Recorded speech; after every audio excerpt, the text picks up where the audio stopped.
Welcome to Bards and Cards.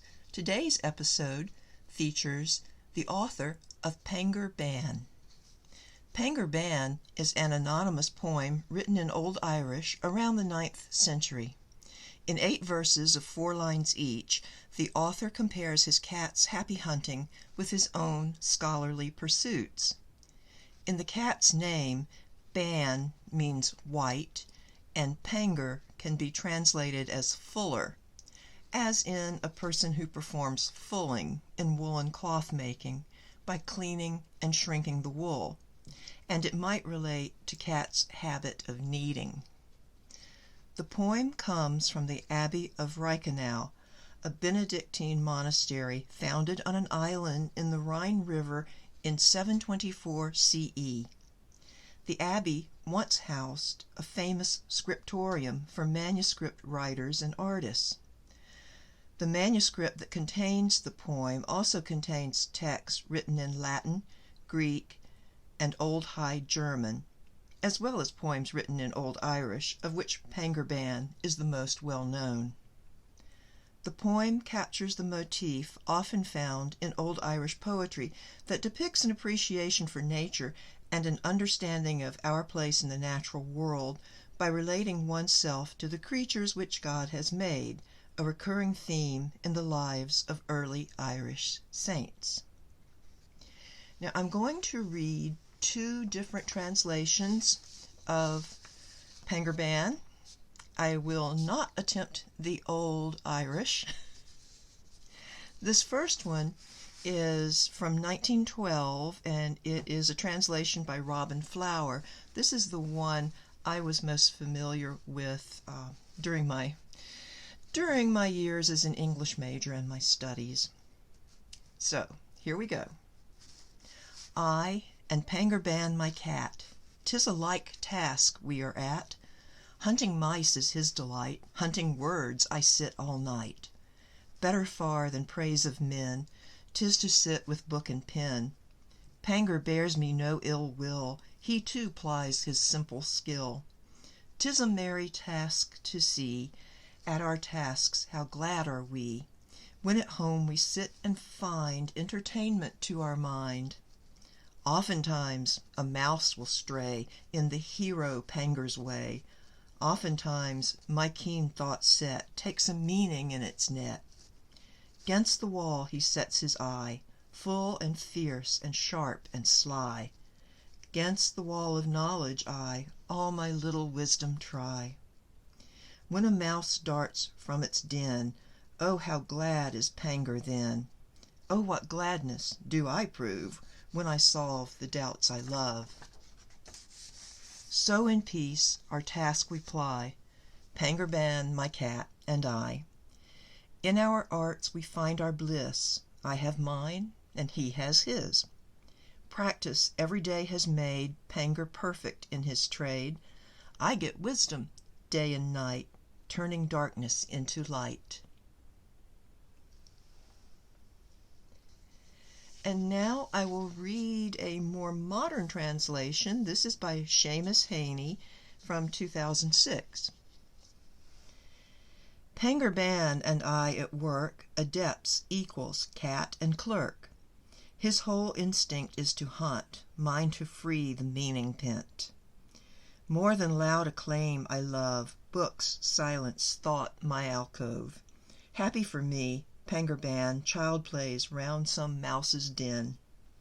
Truth to tell, just being here, housed alone, housed together, adds up to its own reward, concentration, stealthy art. Next thing, an unwary mouse bares his flank. Pangur pounces. Next thing, lines that held meaning back begin to yield. All the while, his round bright eye fixes on the wall, while I focus my less piercing gaze on the challenge of the page. With his unsheathed perfect nails, Pangur springs, exults, and kills.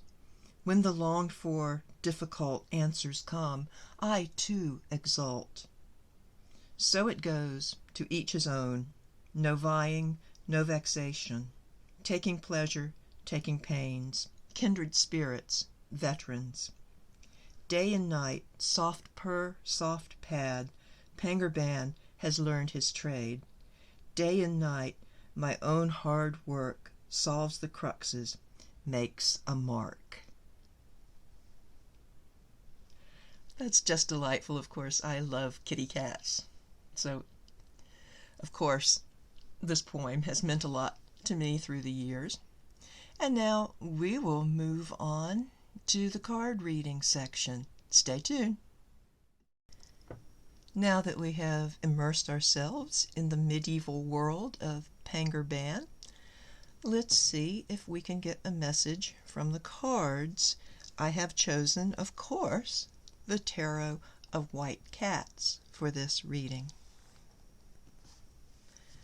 So, I am calling to the spirit of the author of Pangur Ban. Is there a message you could give to us living here in the 21st century? Okay, let's see. We have Judgment, the Knight of Swords, and the Four of Wands. Oh, okay. I'm identifying the Knight of Swords as the author himself.